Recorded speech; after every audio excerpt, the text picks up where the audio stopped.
ठीक है, तो स्टार्ट करते हैं उस क्वेश्चन से जो कि इम्पोर्टेंट है।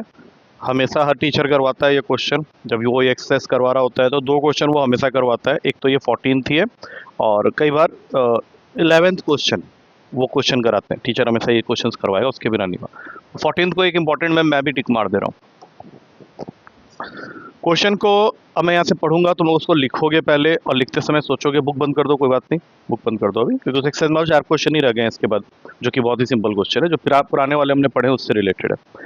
ये बस लास्ट एक क्वेश्चन है जो बढ़िया क्वेश्चन है। लिखो, sand is pouring from a pipe sand is pouring from a pipe at the rate of 12 centimeter cube per second. At the rate of 12 centimeter cube per second. The falling sand forms a cone. The falling sand forms a cone on the ground in such a way that height of the cone is always 1/6. Height of the cone is always 1/6 of the radius of the base. Height of the cone is always 1/6 of the radius of the base. अब final आ गया question में जो पूछा है, how fast is the height of the sand cone. How fast is the height of the sand cone increasing when the height is 4 centimetre. ठीक है, अब ये क्वेश्चन तुम लोग के हाथ में है। कोन की वॉल्यूम का फॉर्मूला पता होना चाहिए इस क्वेश्चन को करने के लिए। आई होप मालूम होगा, इसलिए मैं भी कुछ बोल नहीं रहा हूं। तुम लोग स्टार्ट करो।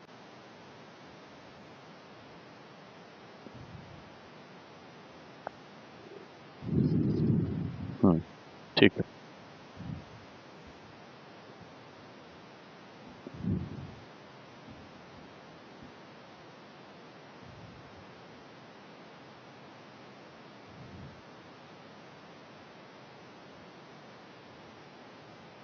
आराम से कर। हाँ, यही तो दिया नहीं। Height is 1/6 of the radius बोला था ना, तूने क्या किया वहां से? है नहीं होती है। तू अब भूल गया, तू पहले बहुत अच्छे से जानता था ये सब। हाइट 1/6 ऑफ रेडियस है, ये तो साफ इंग्लिश में बोल रहा है कि h equals to 1/6 of r। इसमें और सोचने वाली बात क्या है? नहीं, रटना नहीं है, रटना नहीं है इस चीज को। तुम बोलो ना, इसको इंग्लिश में ट्रांसलेट करो। How you will say it in English when you are writing h equals to r/6? यही तो बोल। फिर फालतू बात कर रहा। Height of cone is always 1/6 of the radius. बस, तो ये इसमें इतना सोचने वाली बात नहीं है।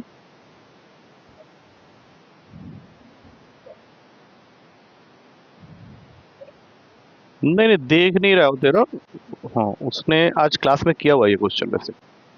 ठीक है, उसके क्लास में आज ये लास्ट आंसर आ गया तेरा। कितना?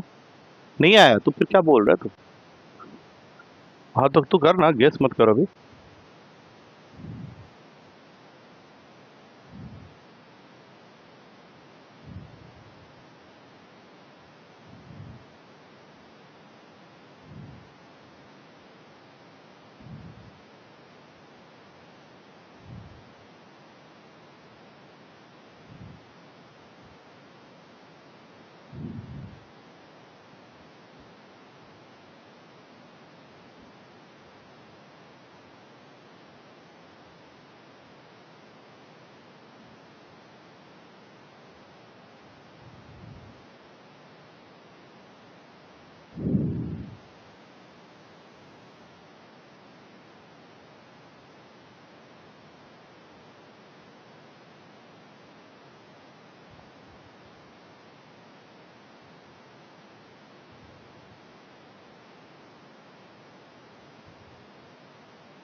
तो यूनिट के बिना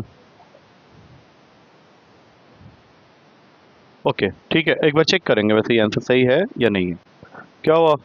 नहीं हुआ, चलो छोड़ो कोई बात नहीं। पहले सबसे पहले स्टार्ट करते हैं कि सिचुएशन ये है कि एक पाइप है, पाइप सिलिंड्रिकल होता है, इसमें से कोन गिर रहे हैं और कोन गिर के क्या फॉर्म कर रहे हैं, नहीं सैंड गिर के क्या फॉर्म कर रहे हैं, कोन, कुछ इस तरह से।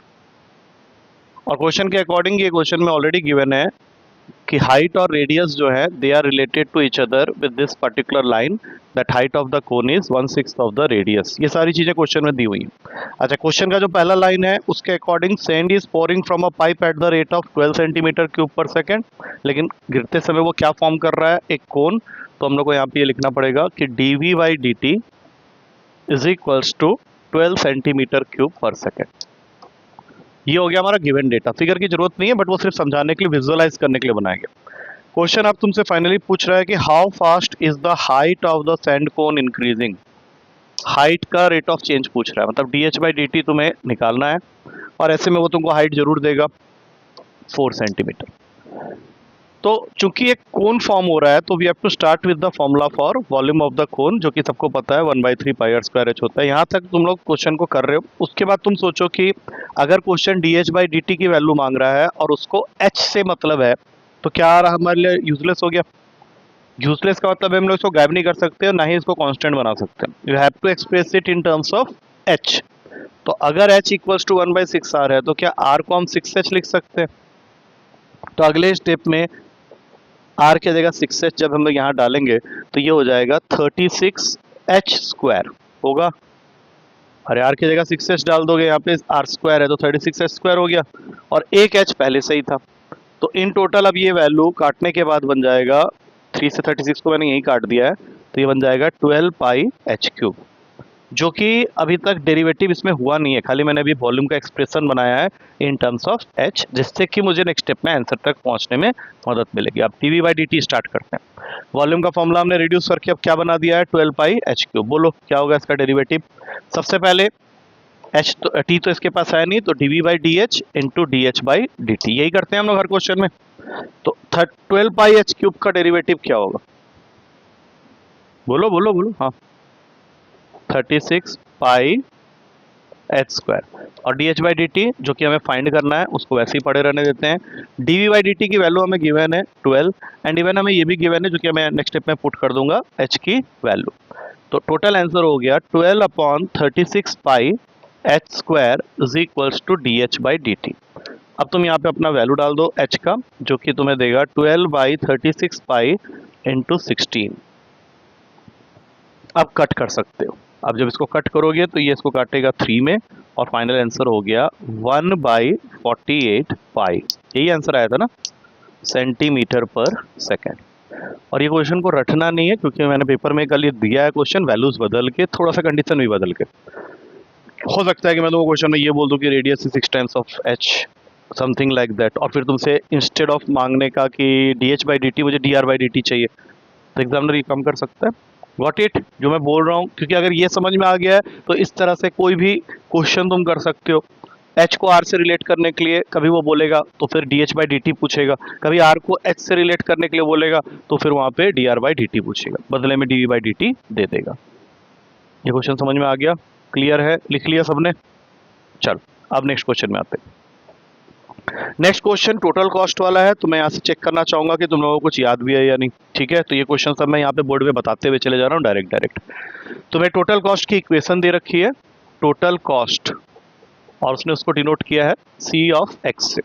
इसकी इक्वेशन है 0.007 x cube minus 0.003 x square, उसके बाद प्लस का 15x और फिर प्लस का 4000, और वो चाहता है कि तुम उसको मार्जिनल कॉस्ट निकाल के दो। इसके बारे में कुछ बात हुई थी पहले। मार्जिनल कॉस्ट को फाइंड आउट करना है when x is equals to 17 units. बोलो कैसे करते हैं, मार्जिनल कॉस्ट कैसे निकाला जाता है। dcx को dx के टर्म्स में डिफरेंशिएट करेंगे, और वो करने के बाद x के जगह 17 पुट कर देंगे। एक बार तुम लोग कर लो इसको, मुझे बताओ मत, कर लो इसको and tell me the final answer, जो कि सही होना चाहिए। टोटल कॉस्ट दिया है, मार्जिनल कॉस्ट निकालना है, टोटल कॉस्ट से मार्जिनल कॉस्ट तक जाने के लिए जो भी ये इक्वेशन दिख रही है इसका derivative with respect to x. हाँ 15x प्लस 4000 एक्स 17 करते चले जाओ, थोड़ा कैलकुलेशन होगा but whatever you are getting just tell me that, approx करके बता देना।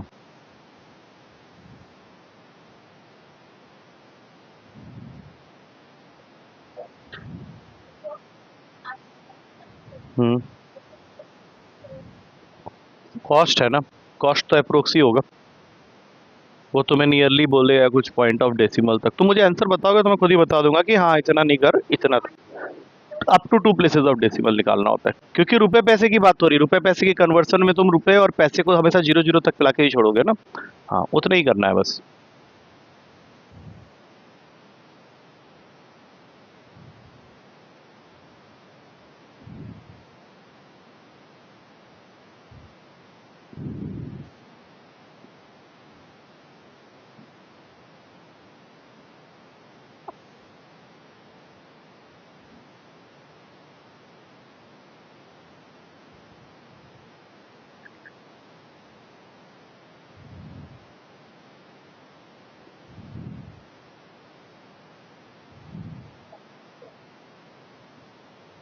दैट मीन्स 20 रुपीज़ 74 पैसा कर सकते हैं, राउंडिंग ऑफ अगर कर दें, क्योंकि 738 तो हम लोग कुछ नहीं देखेंगे।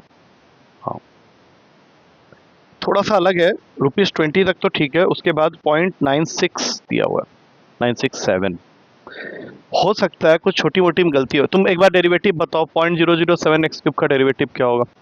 3 से मल्टीप्लाई कर देते हैं, क्या ये लिखा हुआ है? हाँ ठीक है, देखने दो पहले, पैनिक डाउन होने की जरूरत नहीं है। 0.06 एक्स प्लस 15 यही क्या ना, देख लो अच्छी तरह से, 0.06 है 0.006।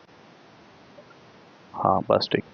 अब इसमें x की जगह 17 डालना है, तो 0.021 इंटू 17 का स्क्वायर 289, देख लो 289 ही लिखा था ना, और तो जो 249 लिखा उसको तो बिल्कुल ही आंसर नहीं मिलेगा। मतलब ये तो फिर भी तूने लिखा था 289 वैसे, तो 289 को 21 से मल्टीप्लाई करके देख लेते हैं क्या आ रहा है। 5796006, तो ये हो गया तुम्हारा 6.069। 6 पॉइंट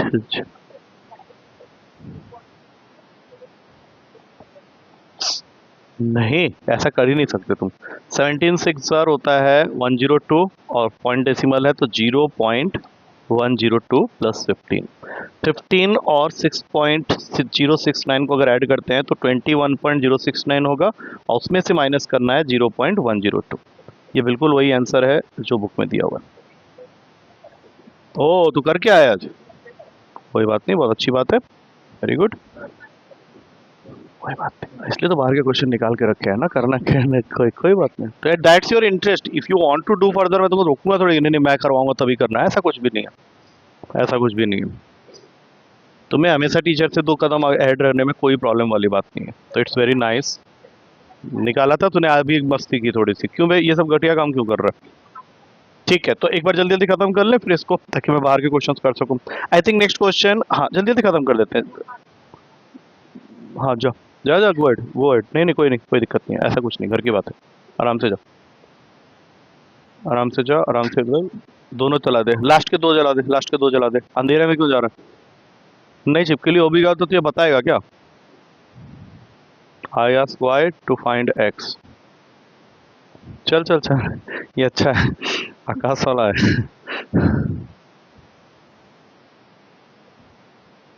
सब किसके वाले? नहीं किसके टी शर्ट में लिखा है? हाँ अच्छा, problems don't bother me, you do. अच्छा चलें, अब देखें ये वाला जल्दी करने का, ठीक है।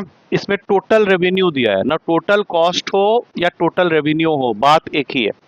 और इसकी इक्वेशन है आर ऑफ एक्स, और ये दे रखा है 13x² प्लस 26x प्लस 15, और हमें बोला गया है मार्जिनल रेवेन्यू निकालना, जो कि अगेन इसका अगर तुम फॉर्मूला बनाओगे तो ये बन जाएगा derivative of this r of x with respect to x.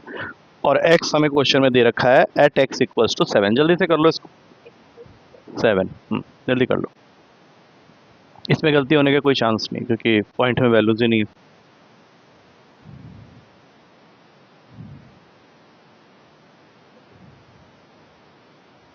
208 rupees, ठीक।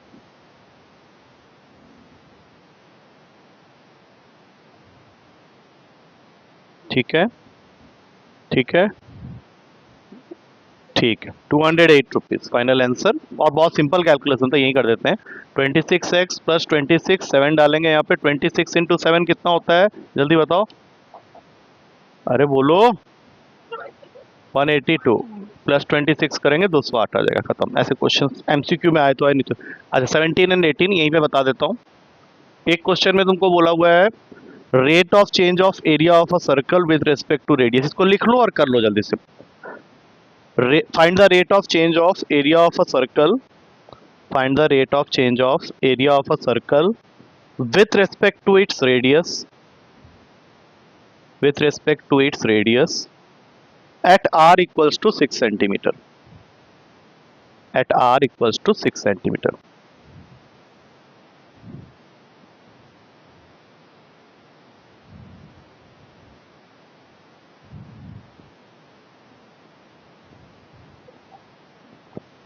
ट्वेल्व पाई, हाँ हाँ ठीक है, वो कोई बात नहीं, 12 पाई उसने लिखा है इस बार। हाँ ठीक है, आ गया। नेक्स्ट क्वेश्चन बी में था, हाँ। नेक्स्ट क्वेश्चन लिख लो।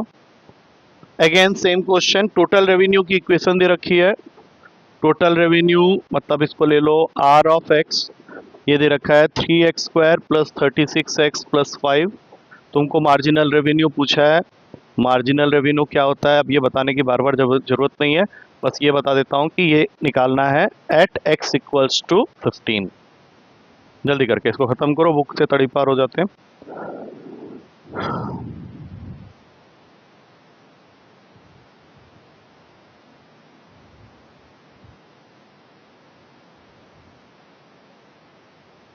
कितना, 126, ओके ठीक है। तो ऑप्शन तो जो भी हो सकता है, चेक कर लेता हूँ। 126 राइट, ठीक है, बुक खत्म। अब देखो दो चीज़ें हो रही हैं। अभी हम बाहर के क्वेश्चन जो करेंगे, तो तेरा डेट शीट तूने मुझे भेजा था, उसमें एक बार बताना कब का है एग्ज़ाम तेरा। 4 अगस्त का है ना। 4 अगस्त मतलब हमारे पास में करीब करीब 20 दिन मान के चलो, 20 दिन। वो मैंने देख लिया, मैं बता तो रहा हूँ, सुन तो लो। मैंने सब देख लिया। चैप्टर 5 तूने मेरे साथ किया हुआ है, but you have to do a lot of extra question, lot of extra question. 6 chapter तो है ही पहले से ही लॉट ऑफ क्वेश्चंस के साथ बुक में ही, उसमें एक्स्ट्रा क्वेश्चन की गुंजाइश। अब वो यही बात होगी, वो टीचर के ऊपर डिपेंड करता है, तुम्हें हैरेस करने के लिए और भी गंदे गंदे क्वेश्चन निकाल के दे सकता है। जितना मैं बताऊंगा उससे तेरा काम तो बन जाएगा, लेकिन अगर उसने और कुछ दिया तो तुमको उसको अपने दिमाग से वहाँ पे करना होगा। और फिर इंटीग्रेशन की वजह से एक्चुअली क्या है, मुझे प्लानिंग करनी पड़ रही है, नहीं तो मैं ये अभी जो बोलूंगा 5 मिनट, वो मुझे बोलना भी नहीं पड़ता, मुझे मालूम था कि उतना तो मैं ऐसे ही करा दूंगा तुझे। तो अब हम लोगों को क्या करना पड़ेगा, साथ में इंटीग्रेशन को लेके भी चलना है। जैसे अब क्या करना है, जैसे अभी पढ़ रहे हो एप्लीकेशन ऑफ डेरिवेटिव्स, अगर पूरी क्लास इसी में निकाल दिए तो इंटीग्रेशन तो तुम पहुंच भी नहीं पाओगे। इंटीग्रेशन एक बहुत बड़ा चैप्टर है, उसमें कम से कम 11 या 12 एक्सरसाइजेस हैं, और ईच एक्सरसाइज में करीब करीब 15 से 20 क्वेश्चन ऑन एन एवरेज में बोल रहा हूँ। उसमें हो सकता है कुछ एक्सरसाइज में उससे भी ज़्यादा क्वेश्चन है। नहीं नहीं, वो दूसरी बुक देखनी नहीं है, तो उसमें तुम लोग पहले ही मान के चलो कि बुक के अलावा हम कुछ नहीं कर सकते अभी फिलहाल। अभी हम सिर्फ बुक ही कर पाएंगे, क्योंकि अगर मैं बोलूंगा कि मैं बुक के कुछ क्वेश्चन स्किप करा के बाहर के करवा देता हूँ, दैट इज यूजलेस। सुन नहीं रहे बात को। क्यों, तेरा नहीं आना क्या इंटीग्रेशन? आएगा ना तेरा भी।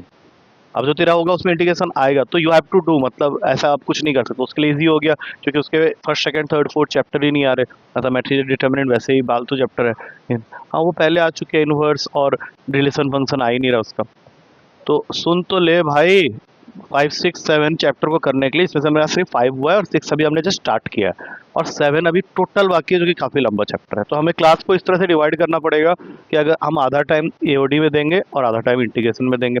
उसमें होगा क्या कि एओडी तो चलो कुछ हद तक खत्म भी हो जाएगा, but integration still I doubt कि अगर हम बुक के ईच एंड एवरी क्वेश्चन को करेंगे, जो कि हम लोग करेंगे ही, तो उसमें बहुत टाइम लगेगा। आई कैंट गारंटी कि मैं पेपर की टेंशन लेके पढ़ाऊंगा ना, अगर मैं वो नहीं लूंगा, मैं भी नहीं लूंगा, तू ले ही नहीं रही, तो फिर तो वो मार्क्स भी उसी तरह के आएंगे, बिल्कुल टेंशन लेस वाले मार्क। मैंने जैसे कोई टेंशन नहीं ना, पेंशन मिलेगा उससे तुम्हें लाइफ में। नहीं, तुम्हें हमेशा ये सोच के पढ़ना है कि भैया मैं टोटल कोशिश करूंगी कि बुक के सारे क्वेश्चन मैं करके जाऊं। इंडिकेशन की बात कर रहा हूँ, इंडिकेशन में बुक में ही कम से कम, मतलब अभी गिन के दिखा सकता हूँ, 350 या 400 क्वेश्चन निकलेंगे सिर्फ इंटीग्रेशन। 500 होंगे शायद। हाँ, अगर तुम हर दिन 20 दिन बचे हैं, अगर मोटा मोटा काउंट करें तो, अब 20 दिन में अगर तुम हर दिन 10 क्वेश्चन भी करते हो तब भी तुम्हारा कोर्स इनकम्प्लीट ही रहता है। मतलब तुम्हें अपने स्पीड, उसमें पता है हम लोग को क्या करना पड़ेगा, उसमें मैं ऐसा करूंगा कि तुम लोग को हर दिन खास क्वेश्चन जो था, टफ वाले क्वेश्चन है, वो मैं क्लास में करवा के, जो बाकी इजी क्वेश्चन होगा वो तुमको बोलूंगा घर से करके लाओ, क्योंकि उसमें बहुत सारे सिमिलर क्वेश्चंस होंगे। जैसे तुमने एक चीज सीखी, मैंने बोला इसमें ऐसा करते हैं ऐसा करते हैं, मैंने क्वेश्चन करके दिखाया, तुमको समझ में आ गया।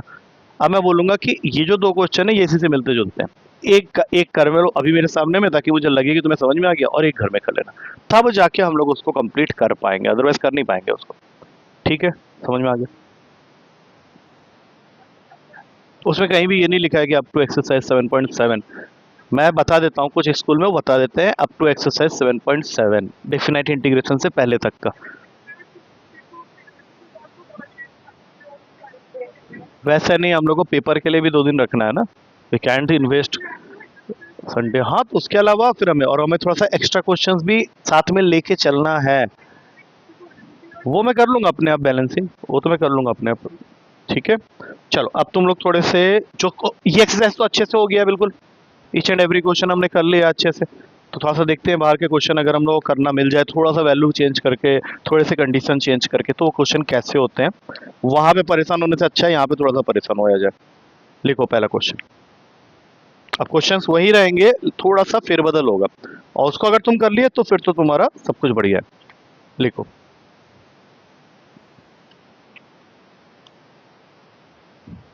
लिखो ये वाला question. Side of an equilateral triangle, side of an equilateral triangle is increasing at the rate of 2 centimeter per second, is increasing at the rate of 2 centimeter per second. At what rate, at what rate its area, at what rate its area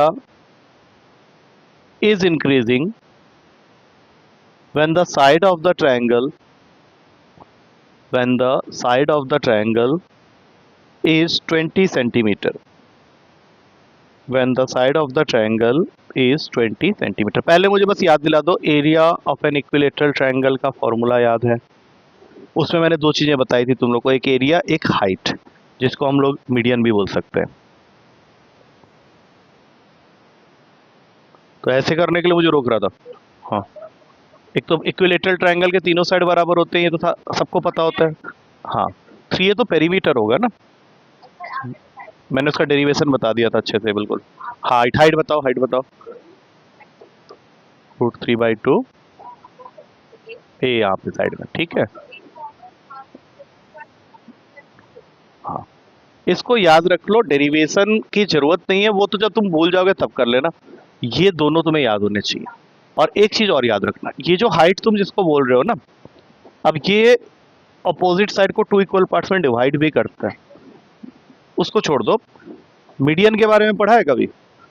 median क्या करता है कि जब भी किसी vertex से निकलता है तो अपोजिट साइड के मिड पॉइंट को टच करता है। तो इस क्वेश्चन में जिसको तुम हाइट बोल रहे हो वो मीडियन भी है। तो कल को अगर उसने हाइट की जगह मीडियन वर्ड यूज कर दिया तो ये मत सोचना किसी और चीज की बात कर रहा है। Even it can act as altitude, altitude perpendicular को ही बोलते हैं। एक इसको हम लोग एंगल बाइसेक्टर भी बोल सकते हैं, सब याद रखना है, सब क्वेश्चन 1 के आ जाते हैं कई बार। और एक इसको परपेंडिकुलर बाइसेक्टर भी बोल सकते हैं, इसके अलग अलग नाम है, लेकिन ये सिर्फ इक्विलेटरल ट्रायंगल में कॉमन होता है, बाकी सब में अनकॉमन होता है, मैंने डिफरेंट होते हैं। तो अब ये क्वेश्चन तुम्हारे हाथ में है, इस क्वेश्चन को करो। ये जो डेटा मुझे देना था वो मैं दे दिया हूँ, जिससे कि तुम इस क्वेश्चन को आराम से कर सकते हो, कोई बाहर का क्वेश्चन नहीं, इजी क्वेश्चन।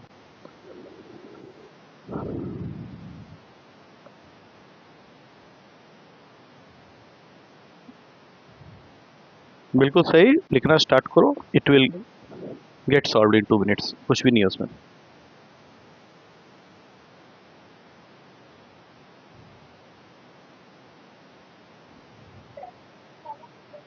नहीं, जो हम लोग हर क्वेश्चन में वही कर रहे हैं। हाँ पैरामेट्रिक बोल रहा हूँ, यहाँ पे चेन रूल यूज हो रहा है एक्चुअली वैसे।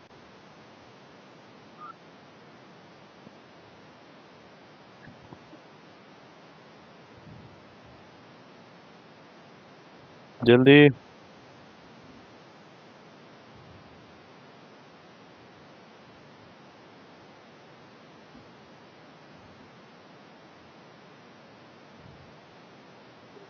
ये रखिए। कितना आया? नहीं, उसको आंसर तो बोलने थे। बोलो। नहीं, बोल देते। क्या लिखा है? 20√3।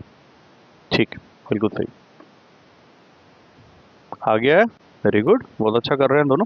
20√3, लेकिन यूनिट दोनों ने नहीं लिखा है। लिखा है तो हाँ, बिल्कुल सेंटीमीटर स्क्वायर पर सेकंड लिखना जरूरी है, ठीक है, बुक ने भी लिखा था। लिखो नेक्स्ट क्वेश्चन।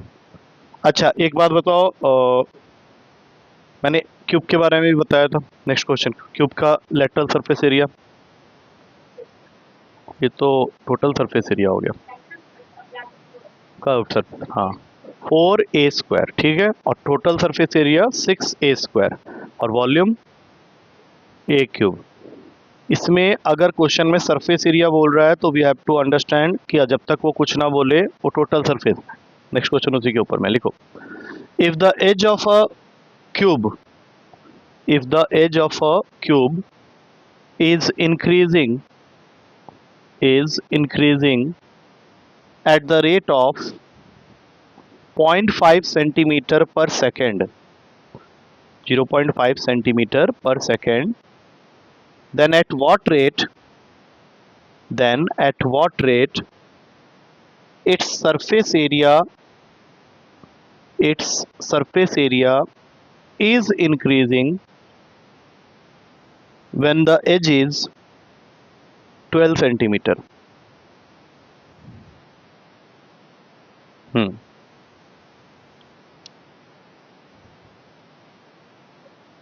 0.5 1/2 ले लो उससे अच्छा तो।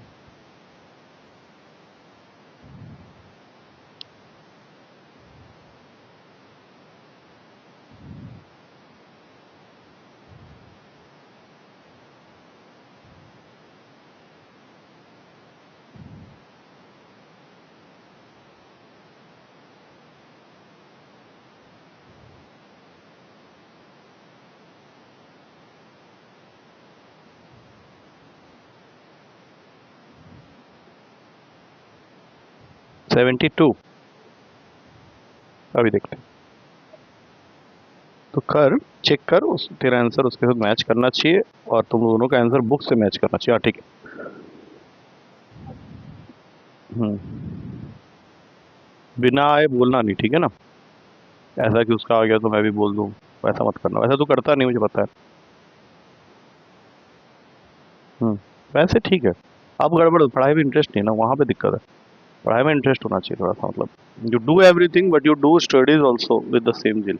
वो मिसिंग हो जाता है, सारे काम कर लेते हो मस्ती में, ज़्यादा जीरो लगाएंगे जीरो बन जाएगा अपने में। तेरा वो पॉइंट के साथ हमेशा छेड़छाड़ करता है तो देख। हाँ तो पर सेकेंड।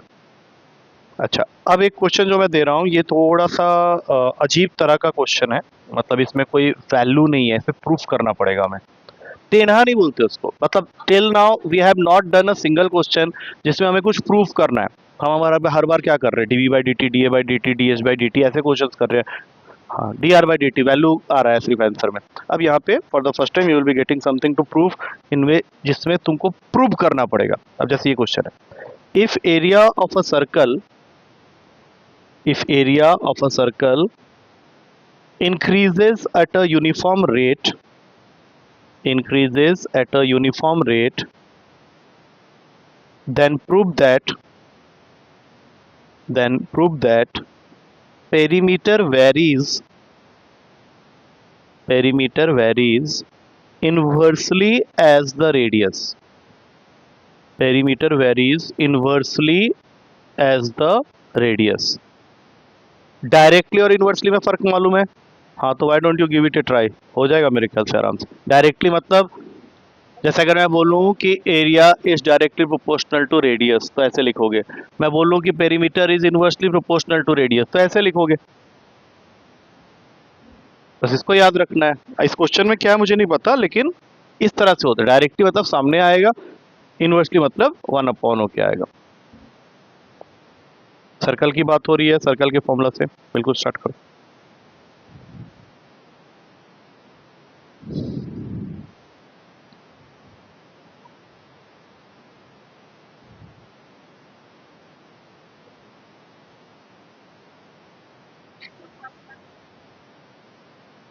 कोई बात नहीं, कोई चीज़ नहीं पता तो पता चल जाएगी, इसलिए दिया है।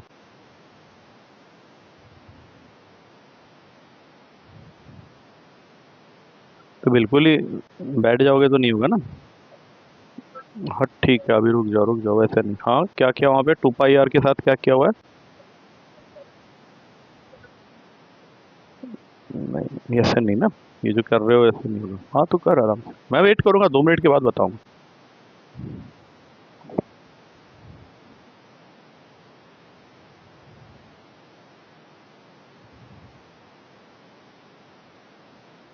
कोई बात नहीं, ठीक है। वहाँ तक अगर शायद मैं स्कूल में होता, तुम्हारे जैसा होता था, मैं भी वहीं पे लाके रुक जाता, क्योंकि पहली लाइन का मतलब ही हम लोग नहीं समझ पाए। पहली लाइन का मतलब अगर हमें समझ में आ जाए, उस लाइन का कोई मतलब ही नहीं निकाला, तुमने सिर्फ वैल्यू निकाल दिया। वो क्या बोल रहा है? हाँ, दिस लाइन यूनिफॉर्म रेट जो है, तुम्हें यूनिफॉर्म रेट को, नहीं नहीं, यूनिफॉर्म रेट को कुछ वैल्यू देनी पड़ेगी। Let us assume that it is increasing at a uniform rate of के। ठीक है, तो इसका मतलब है कि तुम्हारे क्वेश्चन ने तुम्हें ये बोला कि area of a circle is increasing uniformly with a constant rate, उस रेट को वैल्यू दे दो के का। अब जो भी तुमने किया, एरिया का फॉर्मूला लिखा, उसमें कोई दिक्कत नहीं है। जो मैंने बताया उसके हिसाब से तुमने इसको डेरिवेटिव किया, पहले आर के टर्म्स में और फिर आर का टी के टर्म्स में, लेकिन ये सब किसके इक्वेटेड है? के। ठीक है, यहाँ पे ध्यान रखना। अब इसका फॉर्मूला तुम्हारे सामने, इसका डेरिवेटिव भी तुमने कर लिया, 2 pi R D R by D T is equals to K, right. तुम्हारे फॉर्मूला में सिर्फ के वाला पार्ट मिसिंग था, तो अब यहाँ से तुम D R by D T की वैल्यू निकाल लो, जो कि आएगा के अपॉन 2 पाई आर। बोलो यहाँ तक समझ में आया? अब हमें क्या पूछ रहा है वो, कि पेरीमीटर, जिसको सरकमफ्रेंस बोल सकते हैं, 2 पाई आर, इसका जो रेट ऑफ चेंज है, क्या प्रूफ करना है हमें क्वेश्चन में, कि पेरीमीटर का जो रेट ऑफ चेंज है that varies inversely as radius. मतलब हमें फाइनली ये दिखाना पड़ेगा कि जो भी सॉल्व करके आएगा उसमें डीसी बाई डी टी की वैल्यू जो आएगी उसमें रेडियस नीचे बैठा हुआ होगा। I think now you can easily relate what I am saying. इसका डेरिवेटिव बताओ पहले क्या होगा। नहीं नहीं नहीं, D C by D T को जब डिफ्रेंशिएट करने जाओगे तो फिर से एक बार D C by D R into D R by D T लिखोगे। बोलो हाँ। हाँ, ये तुमने किया, मैं वही तो बोल रहा हूँ। तो d C by D r जब करोगे 2 पाई आर का तो क्या बनेगा? 2 पाई। लेकिन D R by D T जो तुमने यहाँ निकाली हुई थी उसको उठा के यहाँ पे पुट करना है, तो ये बन जाएगा के बाई 2 पाई आर। और अब तुम क्लियरली देख सकते हो कि ये क्या बन गया है, k by r. That means d C by D t r के साथ कहाँ रिलेटेड हो रहा है? इनवर्स, इनवर्सली प्रोपोर्शनल, बस दैट्स इट। अरे तो लेना, क्या हो गया, 1 मिनट क्या होता तो एक रेड पेन रख ही ले, अभी फिलहाल एक रख ले।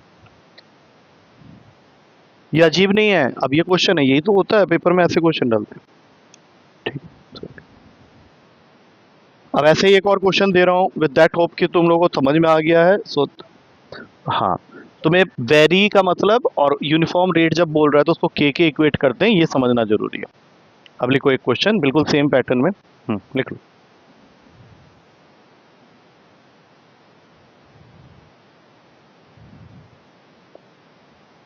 के इक्वल कर देना जब भी ऐसी कोई चीज लिखी होगी कि it is increasing at a uniform rate, तो जस्ट इक्वेट इट टू के, दैट्स इट, उसमें कुछ नहीं होता, सॉल्व हो जाएगा। लिख लिया? हम्म, हाँ वही के नहीं लगाया था ना, इसलिए नहीं हो रहा। अब ये नेक्स्ट क्वेश्चन में कर लो। Volume of a cube, volume of a cube is increasing at a constant rate. Volume of a cube is increasing at a constant rate. Prove that, prove that its surface area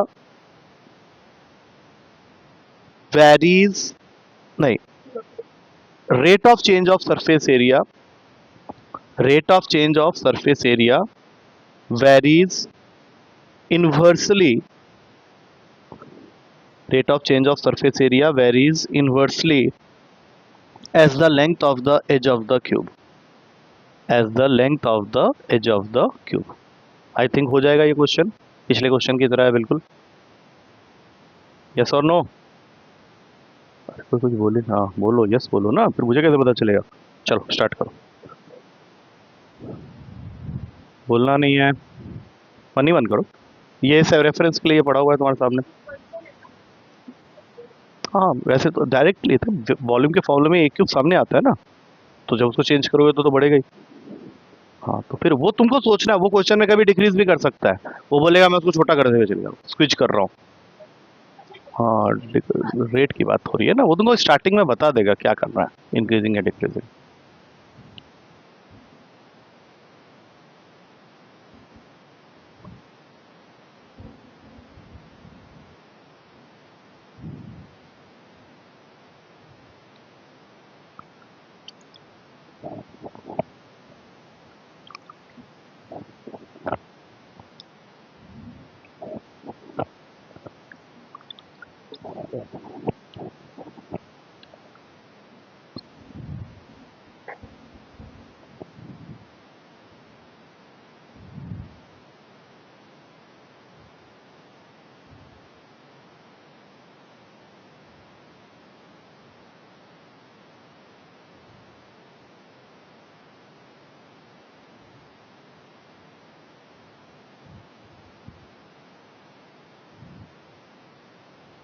करते जा, तू घबरा क्यों रहा, कर.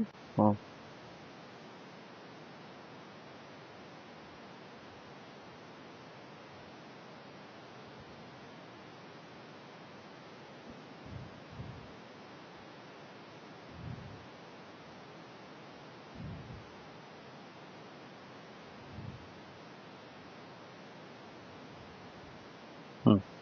I think तूने कर लिया है, ठीक है ना. राइट. हाँ 4 तो कांस्टेंट है ना, फाइनली तो तुम्हारा यही आएगा. चलो एक बार देखो, फ्रेमिंग नहीं कर पा रहे हो. सबसे पहली चीज, वॉल्यूम का फॉर्मूला लिख लो. क्यूब के लिए एक क्यूब होता है, सरफेस एरिया 6. मैं बार बार ये चीजें क्यों बताता हूँ, क्योंकि तुम बार बार ये गलती कर रहे हो. एग्जामिनर को कन्विंस कैसे करोगे कि तुम्हें चीजें मालूम है, अगर उस तरह की वर्किंग करोगे, लिखा था. तो अब क्वेश्चन को स्टार्ट करो ना. उसने क्या बोला, rate of change of volume of the cube is के. ठीक है, इसका डेरिवेटिव कर दो. कैसे होगा, dv by D A into D A by D T is equals to K, where A is the side. अब देखो तो सही, लिखो नहीं, समझो पहले. dv बाई डी ए का बोलो क्या होगा डेरिवेटिव.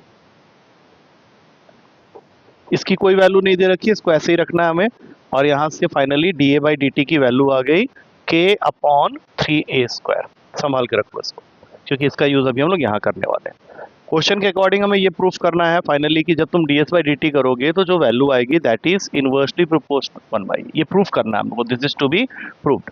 ये लिख लेने से क्या होगा कि तुम्हें एक आइडिया रहेगा कि तुम कर क्या रहे हो. तो ds बाई डी टी जब निकालने जाओगे तो पहले ds बाई डी ए होगा और फिर da बाई डी टी होगा. हाँ बोलो, इसका डेरिवेटिव बताओ.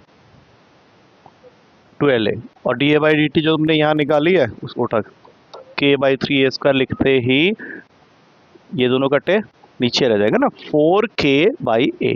ना 4 is constant, k is constant. तो तुम्हारा ds बाई डी टी जो है वो 1/a के इक्वल आ रहा है. तो कोई चीज़ अगर नीचे बैठी हुई है फॉर्मूला के तो वो क्या होगा, उसके साथ में इनवर्सली प्रोपोर्शनल होगा. दैट्स इट, खत्म. आया समझ में. अब थोड़ा लेवल बढ़ाएं, इनको इजी बोलूंगा मैं. नेक्स्ट क्वेश्चन लिखो. अरे वाह, बहुत बढ़िया, सही है.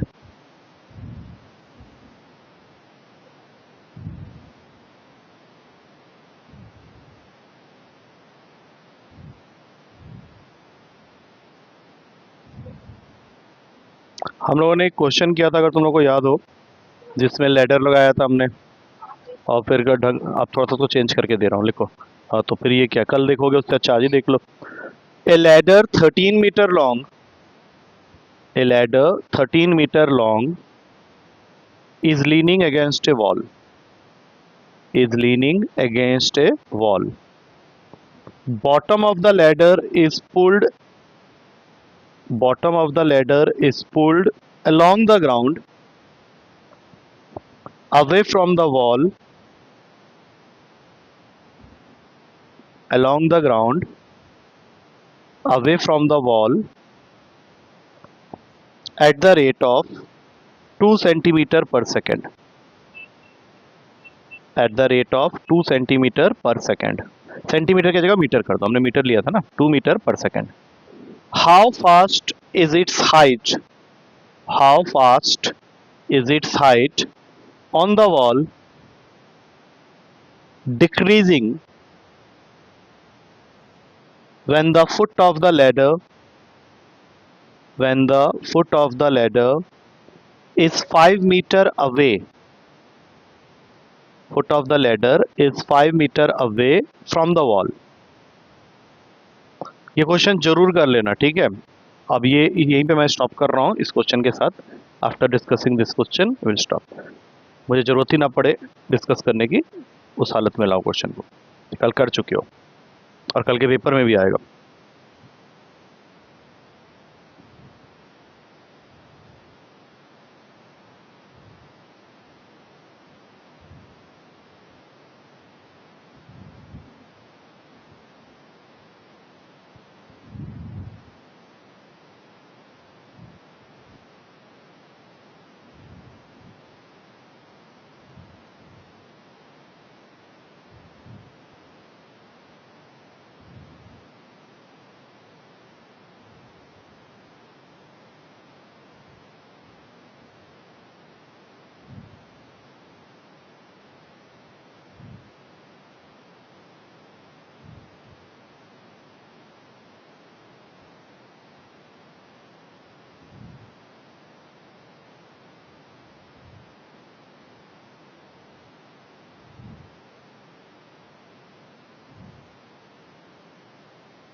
कर ले, कोई दिक्कत नहीं, कोई जल्दी नहीं.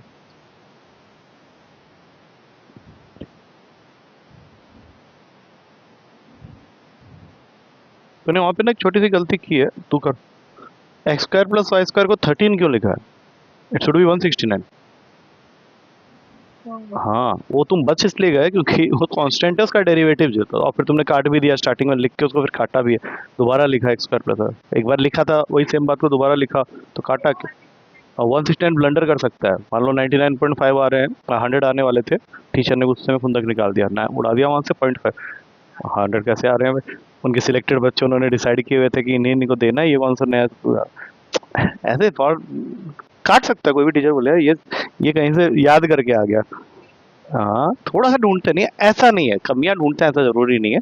इट ऑल डिपेंड्स कि वो किस मूड फ्रेम में है. तो उसको लगेगा कि यार ये बच्चा रट के तो नहीं आ गया कहीं, x square plus y square 13 क्यों लिख रहा है, और फिर वो तुम्हारी बाकी कॉपीज को भी दिखे क्या हुआ. नहीं, कुछ तो गलती हो गई है. सबसे पहली चीज, मैं इस क्वेश्चन को फिर से एक बार समझा दे रहा हूँ, बट ये क्वेश्चन मुझे समझाने की जरूरत नहीं थी. और ध्यान रखना, इसमें और भी क्वेश्चन है गंदे गंदे. कर दिया, मैं बता रहा हूँ उसकी गलती कहाँ पे हुई है. उसने कैलकुलेशन गलत किया हुआ एक जगह में. ये सबसे पहले करना था, उसका ये जो घिसका दिया तुमने वो सब ठीक है, ये सब ठीक है, आर्टिस्टिक काम सब ठीक है. ये 13 का था, तुमने इसको एक्स और वाई लिया, तो x square plus y square equals to 169. इसका डेरिवेटिव किया 2x dx by D T, और यहाँ पे 2y dy by D T is equals to 0. 2 को तो गायब ही कर दो पूरा. अब यहाँ पे x और y तुमने किसको लिया है वो उस पर डिपेंड करता है. किस, नहीं 12 को नहीं, देखो ये तुम्हारा 13 है, जो कि 13 ही रहेगा, तुम उसको जितना भी खिसका लो तब भी 13 ही रहेगा. ये जो है डिस्टेंस तुम्हें क्वेश्चन में आई थिंक दे रखा है, तो उसको अगर x लिया है तो ये जो कर रहे हो ये तुम्हारा dx बाई डी टी है. और अगर इसको y लिया है पूरे को, ये पूरे को y लिया है, तो ये dy बाई डी टी है. ठीक है, तो अब यहाँ से x की value 5, D X by D T दे रखा है इंटू टू, वाई की वैल्यू सबसे पहले निकालना था 12 D Y by D T. आया समझ में? 5 टू ज़र कितना होता है 10 होता है ना, तो उसको जब वहां भेजोगे तो क्या बन जाएगा 12 D Y by D t. 10 वहां जाएगा तो माइनस ले लेगा, वो तो लेना ही था। हाँ तो ये क्यों नहीं आया पहली बार में? वो भी तो फालतू वाला काम किया ना। 13 कैसे करोगे इसको, ये तो कांस्टेंट है, इसको कैसे कर लोगे? ठीक है, कल का पेपर होपफुली ठीक ठाक होना चाहिए, ध्यान रखना। चल।